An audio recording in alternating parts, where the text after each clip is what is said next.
வணக்கம், இது அரசியல் பேட்டை 2.0.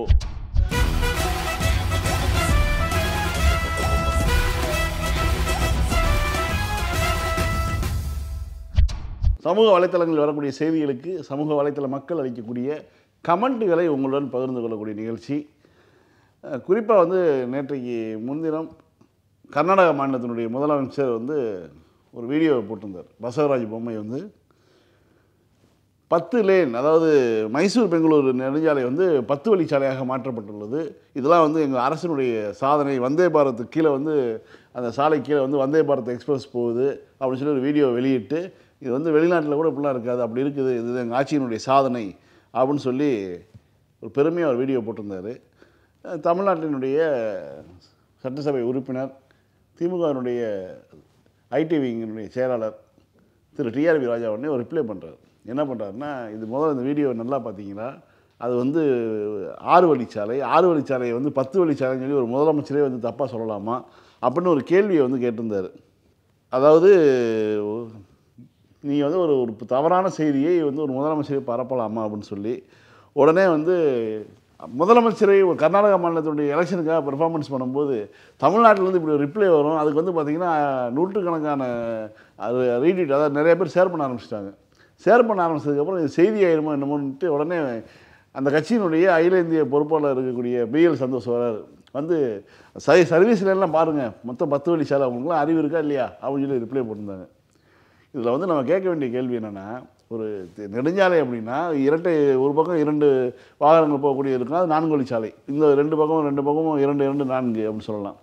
அதை தாண்டி வரும்போது 6 வழிச்சாலை அப்படின்னா இந்த பக்கம் 3 வண்டி போகலாம் ஒரே நேரத்தில், இந்த பக்கம் ஒரே நேரத்தில் 3 வண்டி போகலாங்கிறது 6 வழிச்சாலை. ஆனால் இவர் போட்டிருக்கிறது 6 வழிச்சாலையை போட்டுட்டு பக்கத்தில் சர்வீஸ் லேன், அதாவது இணைப்பு சாலை இருக்குது பார்த்தீங்களா, இணைப்பு சாலையை சேர்த்து எடுங்க, 10 வருதா இல்லையான்னு பாருங்கள் அப்படின்னு சொல்லி பதில் போட்டிருக்காங்க. இவங்களுடைய அந்த சங்கிகளுடைய அறிவு லெவலுக்காக சொல்கிறேன், இவ்வளோ தான் இவங்களுக்கு அறிவு. இதை வச்சு தான் இப்போ இந்தியாவில் 15 மாநிலங்கள் நாங்கள் ஆண்டுகிட்டு இருக்கோன்னு சொல்கிறாங்கன்னா, இவ்வளோ தூரம் இருக்காங்க அப்படின்னா இந்திய மக்களுடைய நிலைமை இவ்வளோ தான். இந்த மாதிரி முட்டாள்களை, அறிவு கெட்டவர்களை ஆட்சியில் அமர்த்தி வேடிக்கை பார்க்குறதா இந்திய மக்களுடைய நிலைமைன்னு சொல்லி சமூக வலைத்தள மக்கள் கிண்டல் அடிச்சிருக்காங்க.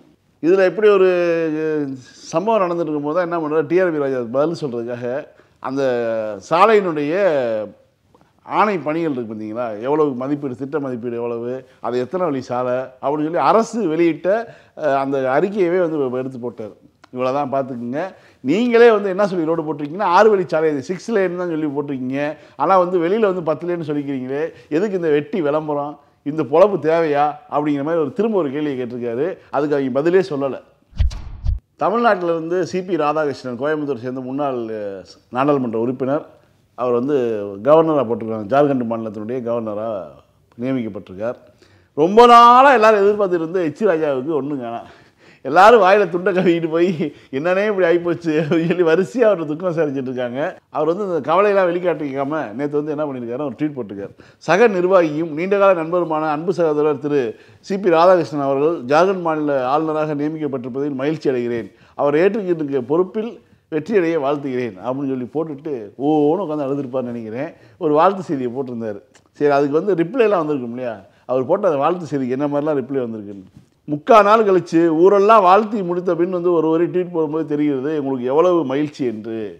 அதாவது ஊரே வாழ்த்து சொன்னதுக்கப்புறம் என்னப்பா இன்னும் ராஜா சொல்லாமல் இருக்காருப்பா, நியாயமாக இந்த பதவி அவர் கிடைக்க வேண்டிய பதவின்னு எல்லாம் எதிர்பார்த்துட்டு இருந்தோம், கடைசியில் இப்படி ஆகி போச்சுப்பா. அவர் தேர்தலில் நின்னா தான் தோற்று போகிறாருன்னா இந்த நியமன பதவியிலும் தோற்று போகிறாராங்கிற மாதிரி ஊரே சொன்னதுக்கப்புறம் இப்படி லேட்டாக வாழ்த்து சொல்கிறீங்களே சொல்லி ஒருத்தர் கேட்குறாரு.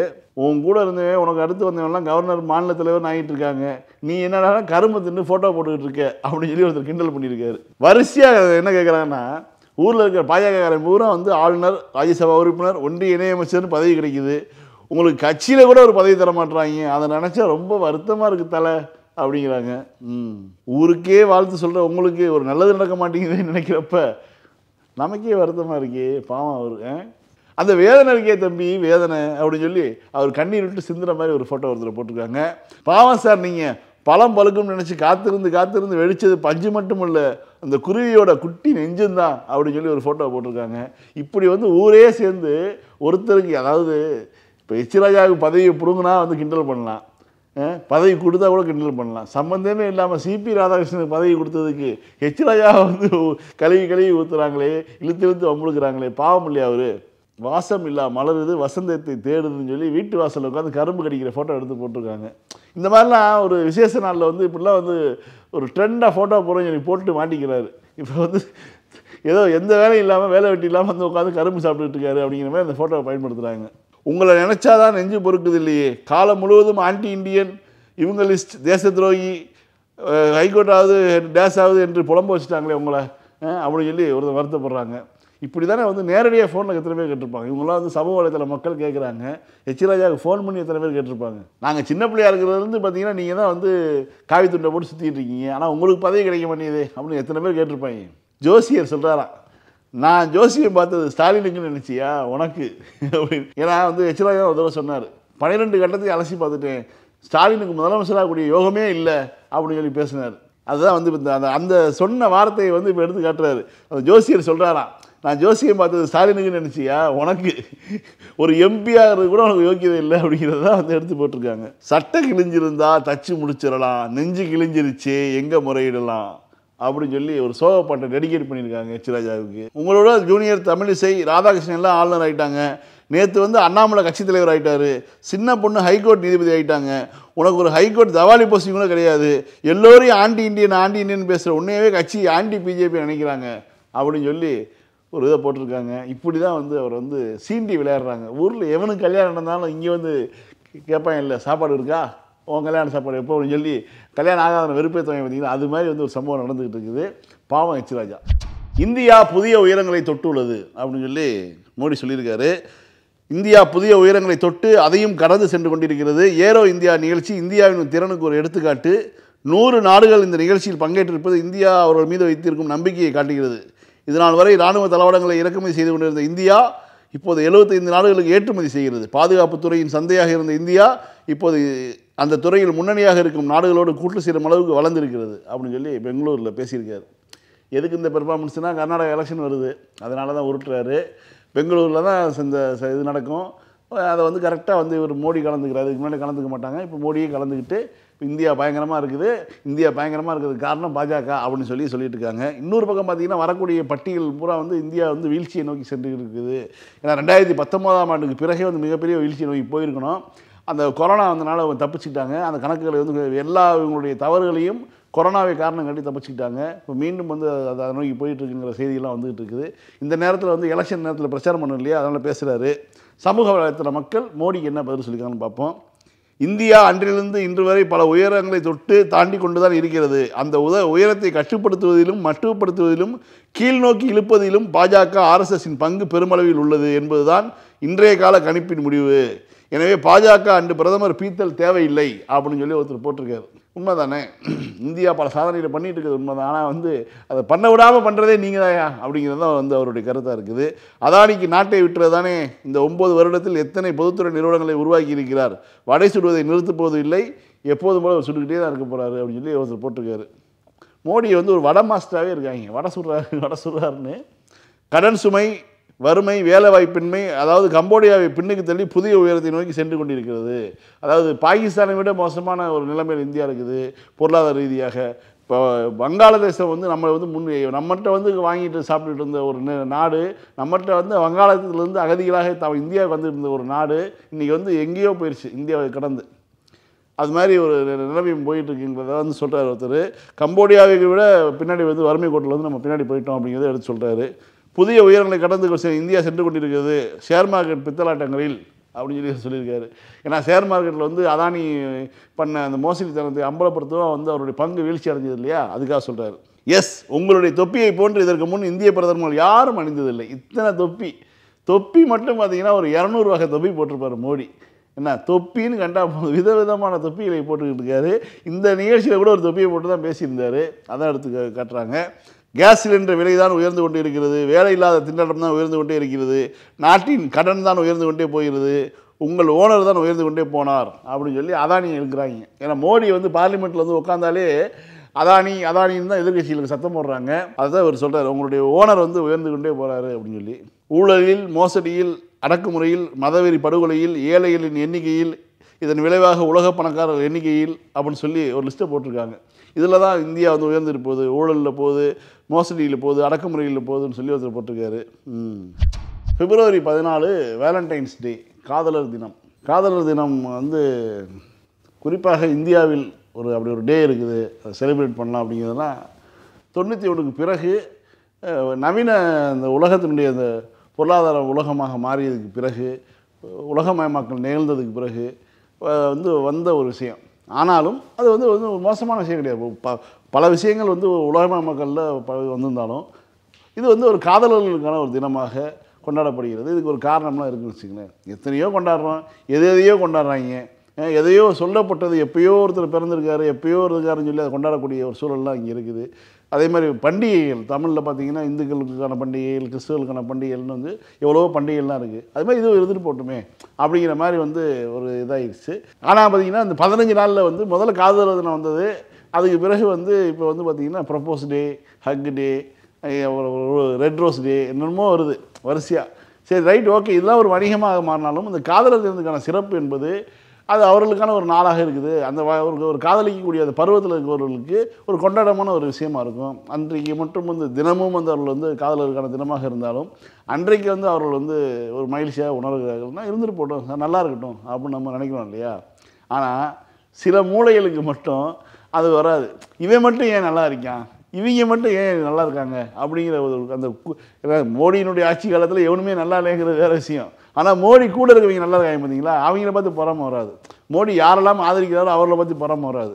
அதே மாதிரி தான் இங்கே பார்த்தீங்கன்னா இவர்களை பார்த்து பொறாமப்படுறது. இவன் மட்டும் ஏன் நல்லா இருக்கான், இவன் மட்டும் ஏன் வந்து லவ் பண்ணுறான் அப்படிங்கிற மாதிரி வந்து கையில் தாலியோடு கிளம்பிடுறது. பார்க்காக போய் உங்கள் அம்மாவுக்கு ஃபோன் போடு அப்படின்னு அந்த பொண்ணை மிரட்டுறது, கையில் தாலியை கொடுத்து கட்டிக்கிறது, பையனை மிரட்டுறது. இந்த மாதிரி வேலைகள் வந்து இந்த கலாச்சார காவலர்கள்லாம் ஈடுபடுறாங்க. வட இந்தியாவில் பார்த்தீங்கன்னா போலீஸ்காரங்களேருந்து வேலை பார்க்குறாங்க, அது வேறு விஷயம். ஆனால் இங்கே பார்த்தீங்கன்னா வந்து ஒரு சங்கி மனப்பான்மையில் கூடிய நபர்கள் பார்த்தீங்கன்னா இந்த வேலை பண்ணுறாங்க. பார்க்காக போய் நாய் அலைஞ்ச மாதிரி அலைகிறாங்க. இது ஒரு பொழப்பாங்கிற மாதிரி தான் இருக்குது. காலையிலேருந்து தேடி எவனாவது ஜோடியாக உட்காந்துருக்கானா போய் நீ 2 ஹஸ்பண்ட் ஒய்ஃபா, அண்ணன் தங்கச்சியா, அப்பா அம்மாவான்னு கேட்டு அவன்கிட்ட பஞ்சாயத்து பண்ணுறது, இதான் ஒரு வேலை. ஆனால் இன்றைக்கி பார்த்தீங்கன்னா சென்னை எத்திராஜ் கல்லூரி எதிரே போய் பெண்கள் கல்லூரி அது, அங்கே போய் நின்றுக்கிட்டு போகிற வரப்போ அந்த பொண்ணுங்களுக்கு காலேஜ் போகிற பிள்ளைகளுக்குலாம் நோட்டீஸ் கொடுத்துருக்காங்க. இந்து முன்னணி சார்பில் வந்து காதலர் தின எதிர்ப்பு நோட்டீஸு, நீ யாரும் லவ் பண்ணக்கூடாது, காதலிக்கவே கூடாது, வாழ்க்கையில் காதலிக்கவே முடியாமல் அப்புறம் எப்படி இப்படின்னா இவங்க வந்து ஒரு புதுசாக ஒரு முடிவுக்கு வராங்க. ஆர்எஸ்எஸில் வந்து அந்த சுயம் சேவகர்களாக இருக்காங்க பார்த்தீங்கன்னா, கல்யாணம் பண்ணக்கூடாது. அவங்களுடைய அந்த ஆர்எஸ்எஸ்னுடைய இதுபடி வந்து சுயம் சேவகக்காக ஒருத்தர் உருவாகணும் அப்படின்னா அவர் வந்து திருமணம் பண்ணக்கூடாது. அப்படி வந்து ஒரு முடிவெடுத்து இருக்கலாம்னு வச்சுக்கோங்களேன். இப்போ வந்து ஒரு கிறிஸ்துவ மதத்தில் கன்னியாஸ்திரியாக போகணும்னா வந்து ஃபாதராக இருக்காங்க அப்படின்னா அவன் வந்து அருட்தந்தையாக இருக்கணும் அப்படின்னா வந்து திருமணம் பண்ணிக்கக்கூடாது. அது மாதிரி வந்து ஒரு பிரிவில் இருக்குது. இது மாதிரிலாம் இந்த ஆர்எஸ்எஸில் வந்து பார்த்திங்கன்னா ஆர்எஸ்எஸ்னுடைய சுயம் சேவகர்கள் திருமணம் செஞ்சுக்கூடாது அப்படின்னா அவருக்கு பார்த்திங்கன்னா இது மாதிரியே உலகத்தை பார்க்குறது. இந்த ஆர்எஸ்எஸ் மனப்பான்மையிலேருந்து உலகத்தை பார்க்கக்கூடியது தான் இந்த வேலை. எவனுமே லவ் பண்ணக்கூடாது அப்படிங்கிறது தான். இந்த மாதிரிலாம் பண்ணி இந்த ஒரு நோட்டீஸை கொடுத்து பெண்கள் மத்தியில் கொடுத்து இவங்க பண்ணிகிட்டு இருக்காங்க இல்லையா? சமூக வலைத்தள மக்கள் இவங்களுக்கு என்ன ரெஸ்பாண்ட் பண்ணியிருக்காங்க அப்படின்னு பார்க்கலாம். டேய், பசுமாட்டை லவ் பண்ணேன்னு சொன்னீங்கன்னப்பா, பசுமாட்டை எங்கேப்பான்னு ஒருத்தர் கேட்குறாரு. ஏன்னா இன்றைக்கி பசுமாட்டை வந்து அன்பு செலுத்த வேண்டிய நாள், காதலர் தினத்தை வந்து பசுமாட்டு மீது வந்து அன்பு செலுத்துங்க, கவு ஹக் டே அப்படிலாம் சொல்லி அறிவிச்சு வந்து ஒரு அறிவிப்பு வந்து அரசு அறிவிப்பு. உலகத்தில் எந்த நாட்டிலையும் வந்து இப்படி ஒரு கேவலம் நடக்காது, இங்கே நடந்துச்சு. கழுவி ஊற்றுறத பார்க்கும் அந்த அறிவிச்ச அந்த அறிவிப்பை வந்து திரும்ப வாபஸ் வாங்கிட்டாங்க. அதான் ஒருத்தர் ஞாபகப்படுத்தி கேட்குறாரு, எங்கேப்பா பசுமாடு அப்படின்னு சொல்லி. பொருளாதார வீழ்ச்சி, வறுமை, வேலையின்மை, விலைவாசி உயர்வு, வெறுப்பு பேச்சுக்கள், மதசார்பின்மை, சமத்துவ சகோதரத்துவம் இன்மை போன்றவற்றுக்கு எதிராக ஒன்றிய அரசின் செயல்பாடுகள் தோல்வி அடைந்ததை திசை திருப்பும் இந்து முன்னணியின் ஒரு முயற்சியாக இதை கருத இடம் உண்டு அப்படின்னு சொல்லி ஒருத்தர் பேசியிருக்காரு. அவ்வளோதான் தம் கட்ட தேவையில்லை, அவங்களுக்கு மூளையே அவ்வளோதான். ஏன்னா அவர்களுக்கு வந்து இந்த காதலர் தினத்தை அன்றைக்கு பார்த்தீங்கன்னா இதனால் என்ன பிரச்சனை நடக்குது அப்படின்னா, இது லவ் ஜிகாத் நடக்குது. ஒரு குறிப்பிட்ட மதத்தை சேர்ந்தவங்க வந்து வேணும்னே வந்து இன்னொரு மதத்தை சேர்ந்த பெண்களை வந்து லவ் பண்ணி அதன் மூலமாக மதம் மாற்றுறாங்க அப்படின்னு சொல்லி ஒரு தியரி. இந்த மாதிரியான தியரியெல்லாம் கையில் வச்சுக்கிட்டு தான் தெரியுறாங்க இவங்க. அதனால தான் இப்போ ஆரம்பிக்கிறது. அதே மாதிரி சாதி ரீதியாக வந்து 2 பேர் வந்து லவ் பண்ணிட்டாங்கன்னா சாதி கலப்பாயிருது, ஸோ எங்களுடைய சாதி பெருமையெல்லாம் போயிடுது, எங்கள் வீட்டு பிள்ளைகளை கூட்டிகிட்டு போயிடுறாங்கன்னு சொல்கிறாங்க இல்லையா? அதுக்கான ஒரு விஷயம் வந்து கையில் வச்சுக்கிறாங்க. இவங்களுடைய நியாயத்துக்காக இதெல்லாம் வச்சுக்கிறாங்க. லவ் ஜிகாத்து நடக்குது, லவ் ஜிகாத்துங்கிற பேரில் வந்து இது மாதிரி பண்ணுறாங்க. அப்படிங்கிறத நாடக காதல் நடக்குது அப்படின்லாம் இருக்குல்ல. இதெல்லாம் வந்து தங்களுடைய செயலை நியாயப்படுத்திக்கிறது. 2 பேர் 18 வயதுக்கு மேற்பட்ட 2 பேர் தங்களுடைய வாழ்க்கை குறித்தான எந்த ஒரு முடிவும் எடுக்க முடியுங்கிறது இந்திய அரசியலுடைய சட்டம். அந்த சட்டத்துக்கு உட்பட்டு தான் நம்ம நடக்க முடியும். ஆனால் இவங்க பார்த்தீங்கன்னா போய் ஃபோனை பிடிங்கி அவங்க வீட்டுக்கு ஃபோன் பண்ணுறது, ஃபோட்டோ எடுக்கிறது, இது மாதிரியான தவறான விஷயங்கள்லாம் ஈடுபட்டுக்கிட்டு இருக்காங்க. அதுக்கு தான் நம்ம இதை வந்து ஒரு செய்தியாக வருது. அதுக்கு தான் விமர்சனங்களும் வருது. பெண்கள் கல்லூரி என்றால் முதலில் சென்று நின்று விடுவார்கள், ஆண்கள் கல்லூரியில் சென்று அவர்களுக்கு உபதேசம் செய்யலாமே, இவர்கள் செய்யும் இந்த செயல் பெண் பிள்ளைகள் தரம் கெட்டு சுற்றுவதைப் போல் சித்தரிக்கிறார்கள் அப்படின்னு சொல்லி ஏன் வந்து பெண்கள் கல்லூரிக்கு போகிற அப்படின்னு வந்து கேட்குறாங்க. முதல்ல இங்கே போகவே கூடாதுதான் உண்மை, போகக்கூடாது. முதலமைச்சருடைய கேள்வி பதில் வீடியோ வடிவம் வெளியே இருக்குது. அவற்றை கேட்கக்கூடிய கேள்விகளுக்கு அவர் அளிக்கக்கூடிய பதில்கள் வந்து வெளியாகி நல்ல ஒரு வரவேற்பு வழக்கமாக தொடர்ந்து பண்ணிகிட்டு இருக்காரு அவர். அந்த வகையில் வந்து இன்றைக்கு பல்வேறு கேள்விகள் பதில் சொல்லியிருக்காரு. குறிப்பாக வந்து ஆன்லைன் ரம்மி வந்து ஆளுநர் இன்னும் வந்து ஒப்புதல் அளிக்காமல் இருக்காரு அப்படின்னு சொல்லும்போது நாம் இந்த நிகழ்ச்சியில் பலமுறை பேசிய விஷயங்கள், குறிப்பிட்ட விஷயங்கள், குறிப்பாக வந்து முதல்ல வந்து ரம்மி விளாண்டவங்க இறந்துட்டு இருந்தாங்க. இப்போ அதில் ரம்மி விளையாடுறவங்களுடைய அவர்களுடைய தவறுனால் அவங்க குடும்பத்தை சார்ந்தவர்கள் வந்து ஒரு முடிவை தேடிட்டு இருக்காங்க. இதை பற்றி முதலமைச்சர் சொல்லியிருக்காரு. சரியான ஒரு பார்வையை அவர் வந்து வச்சிருக்காரு. வாங்க நம்ம பார்க்கலாம். ஆன்லைன் ரம்மி விளையாட்டால ஏற்படுற உயிரிழப்புகள் தொடருது. ஆனா அதுக்கான தடை சட்டத்துக்கு ஒப்புதல் கொடுக்காம ஆளுநரோட பிடிவாதமும் தொடருதே. ஆன்லைன் ரம்மி விளையாட்டில் சிக்கி மேல முடியாம தற்கொலை பண்ணிக்கிறவங்களை பற்றிய செய்திகள் தினந்தோறும் நாளிதழ்களில் வருது. தன்னுடைய மகன் ஆன்லைன் ரம்மி விளையாடுறதுக்காக வேலை பார்த்த கம்பெனியில் பணத்தை கையாளு செஞ்சுருக்கான்னு தெரிஞ்சு அவனது அம்மா தற்கொலையே பண்ணிக்கிட்டாங்க. சென்னை வியாசர்பாடியில் தான் இது நடந்திருக்கு. மகன் தலைமறைவாகிட்டான். இது ஒரு சம்பவம். நாமக்கல் மாவட்டம் பள்ளிப்பாளையத்தை சார்ந்த ரியாஸ்கான் என்பவர் ஆன்லைன் ரம்மி விளையாட்டில் பணத்தை இழந்திருக்கிறாரு. காவேரி ஆற்றுல குதித்து தற்கொலை பண்ணிக்கிட்டாரு. இது 2வது சம்பவம். சேலம் மாவட்ட ஆத்தூர் உடையார்பாளையத்தை சார்ந்த கூலி தொழிலாளி பிரபு தூக்கு போட்டு தற்கொலை செஞ்சுக்கிட்டாரு. இது 3வது சம்பவம். மதுரையில் குணசீலன் என்கிற கல்லூரி மாணவன் தற்கொலை செஞ்சுக்கிட்டாரு. இவை அனைத்தும் கடந்த ஒரு வாரத்துக்குள்ளே நடந்தவை. இவையெல்லாம் தமிழ்நாடு ஆளுநருக்கு தெரியலையா? இன்னும் எத்தனை உயிர்கள் பலியானால் அவர் கையெழுத்து போடுவார்? இப்படி ஒரு சட்டம் கொண்டு வரணும்னு உத்தரவிட்டது சென்னை உயர்நீதிமன்றம். அதன்படி உரிய சட்டத்தை ஒருமனதாக நிறைவேற்றி அனுப்பின சட்டமன்றத்தை அவமதிக்கிறாரு ஆளுநர். அமைச்சரவை அனுப்பிய அவசர சட்டத்துக்கு ஒப்புதல் அளித்த ஆளுநர் அதே சட்டத்தை சட்டமன்றம் மூலமாக நிறைவேற்றி அனுப்புனா 3 மாதமாக ஒப்புதல் வழங்காமல் இருக்கிறது தான் மர்மமாக இருக்குது. இதில் என்ன கொடுமை என்றால் ஆன்லைன் விளையாட்டுகளை வெல்லக்கூடிய தொகைக்கு வரி போடுறது தான். ஒன்றிய நிதி அறிக்கையில் இது இருக்குது. ஆன்லைன் விளையாட்டுகளை தடை செய்யாமல் அதை அங்கீகரிக்கும் வகையில் வரி போடுறவங்களை என்ன சொல்கிறது? அடுத்த ஒரு சிறிய அரசியல் நையாண்டி நிகழ்ச்சி. இந்த February 14 வந்தாலே நமக்கெல்லாம் டென்ஷன் ஏறி போகுது. ரத்தம்லாம் கொதிக்குது. பார்த்தீங்களா இல்லையா? எங்கே பார்த்தாலும் லவ்வர்ஸுங்க. சினிமா தேட்டருக்கு போனாலும் லவ்வர்ஸு, பீச்சுக்கு போனாலும் லவ்வர்ஸு, பார்க்குக்கு போனாலும் லவ்வர்ஸு, ஜூக்கு போனாலும் லவ்வர்ஸு, லவ்வர்ஸு லவ்வர்ஸு லவ்வர்ஸு. ஏங்க நம்ம ஜிஏ சிங்கிளாக தான் இருக்கிறாரு. இவனுங்க என்னன்னா கப்புள்ஸோட சுற்றின்னு இருக்கானுங்க.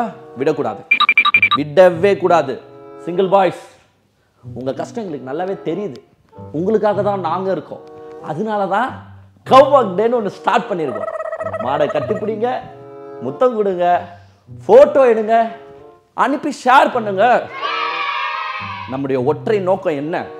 இன்னைக்கு போகிறோம், இந்த கப்புள்ஸாக எங்கெங்கே இருக்காங்களோ ஒன்று பிரித்து விடுறோம், இல்லைன்னா அவங்களுக்கு கல்யாணம் பண்ணி வைக்கிறோம். இந்த ஏரியாவில் ஒரு பெட் ஷாப் கூட இல்லவே இல்லையே. இங்கே போனால் அங்கே இருக்குமா, அங்கே இருக்குமா? எப்படியோ இன்னைக்கு 2 லவ்வரை பிரித்து விட்டுட்டோம். இங்கே வேணா சிக்கிறானா பாப்பா. என்னென்ன ஏரியா இது? ஏன் தம்பி, என்ன ஒரு பெட் ஷாப்பு இல்லைண்ணா? பெட் ஷாப்பா? தம்பி நம்ம இடம் போல. என்ன தம்பி, எதுனா போய் மாடு கீடு வாங்க போறீங்களா இன்னைக்கு? மாடா? யாருண்ணா நீ? எங்கேருந்து நான் வந்துக்கிற? பெட் ஷாப்பில் எவனா மாடு விற்பான்? சந்தையில் தானே விற்பான். என்னயா இது டுபாகூரா? சரி தம்பி, சரி தம்பி, கோச்சுக்காத. அதுவும் ஒரு பெட்டு தானே தம்பி. அந்த பாசத்துல நான் சொன்னேன். ஏன்னா இன்னைக்கு நாங்க கவ் ஒர்க் டே செலிப்ரேட் பண்ண போறோம், அதனால தான் கேட்டேன். சரி, ஏன் பெட் ஷாப் என்ன இருக்கா? அப்போ நீ கவ்வும் வாங்கல? என்னண்ணா நீ இன்னைக்கு என்ன டேண்ணா இன்னைக்கு என்ன டேன்னு எனக்கு தெரியும், நீ சொல்லு. நோ இதெல்லாம் வந்து சாதாரண விஷயம் இல்லை. கஷ்டப்பட்டு 10 வருஷம் லவ் பண்ணியிருந்தேண்ணா. எத்தனை வருஷம்? 10 வருஷம். சரி, இன்னைக்கு தான் ஓகே சக்ஸஸ் ஆகிருக்குண்ணா. சக்ஸஸ் ஆனனால? சக்ஸஸ் ஆகிருக்குண்ணா. அதனால? சக்ஸஸ் ஆகிருக்குண்ணா. அதனால என்ன பெட் ஷாப் வாங்கி புது விதமாக லவ் கிஃப்ட் கொடுப்பேன். அதான் லவ் பேர்ட்ஸ் gift கொடுக்க பெட் ஷாப் பத்தி. நோ சத்தியம் உன்னங்கண்ணா நீ கசினில போதுனா 1050 ரூபீஸ்னா அது. அந்த சிங்கிள்ஸ் பசங்கலாம் என்னடா பாவம் பண்ணானுங்க? நீங்க லவ் பேர்ட்ஸை வாங்கின்னு கப்புள்ஸா ஜாலியா சுத்துவீங்க, சிங்கிள் பசங்கலாம் கஷ்டப்படணுமா? நோ அவனுங்க வேஸ்ட்னா. அவனுங்க ஊருக்குள்ள காக்கா சுத்துது, கொக்கு சுத்துது, கௌதாரி சுத்துது, குருவி சுத்துது, ஏன் கிங்ஃபிஷர் கூட சுத்துது. இதெல்லாம் விட்டுட்டு அது என்னடா லவ் பேர்ட்ஸ்? அண்ணா குருவி கூட வந்து லவ் பேர்ட்ஸ் தானே. என்ன நீங்க குருவி லவ் பேர்ட்ஸ் தானா? It's a bird. ஆனா அதுல இருக்கிற லவ் எங்களுக்கு பிடிக்கலடா, சிங்கிள் பாய்ஸ்க்கு பிடிக்காதா? அண்ணா லவ் பண்ண மாட்டேன். நீ என்ன பண்ணணும்? போற பெட் ஷாப்பை விட்டுட்டு சந்தைக்கு போற, ஒரு மாடை வாங்குற, முத்தம் கொடுக்குற, செல்ஃபி எடுக்கிற, கட்டி பிடிக்கிறேன்.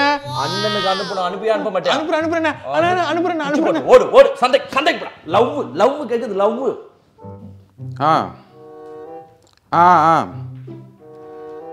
வந்துடுறேம்மா, அங்கே இருமா, வந்துடுறேன். ஒரு 5 நிமிஷம் லேட் ஆயிடுச்சு, வேலை வந்துடுச்சு. இதோ வந்துட்டு இருக்கேன், வழியில தான் இருக்கேன். தேட்டர் வாசல்லேன்னு இல்லை, இதோ வந்துடுறேன். சரியா? இதோ வந்துடுறேன்.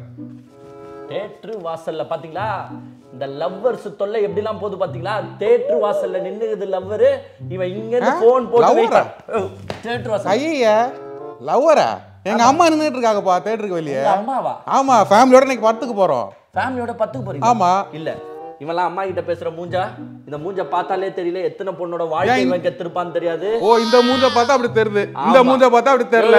நான் நம்ப மாட்டேன். ஏய் டீம் வாங்க, இவனை ஃபர்ஸ்ட் தூக்கின்னு போன. இவனை நீ ஃபோன் போடு, உங்க அம்மாக்கு ஃபோன் போடு. இதெல்லாம் பேசுங்க. ஹலோ யாருங்க நீங்க? என் பையனை மிரட்டிட்டு இருக்கீங்களாமே, யாருங்க நீங்க? உங்க பையன் லவ் பண்ண சுத்தின்னு இருக்காங்க, நான் தடுத்து உங்க குடும்பத்தை காப்பாத்துறேங்க. நானு நான் உங்க அம்மாங்க. உங்களுக்கு அறிவு இல்ல? நீங்க சோறு தின்றீங்களா இல்ல வேற ஏதாவது தின்றீங்களா நீங்க? இல்லங்க, ஒன்லி சாணி கோமியம். அதுதான் இந்த மாதிரி சுத்தின்னு இருக்கீங்க.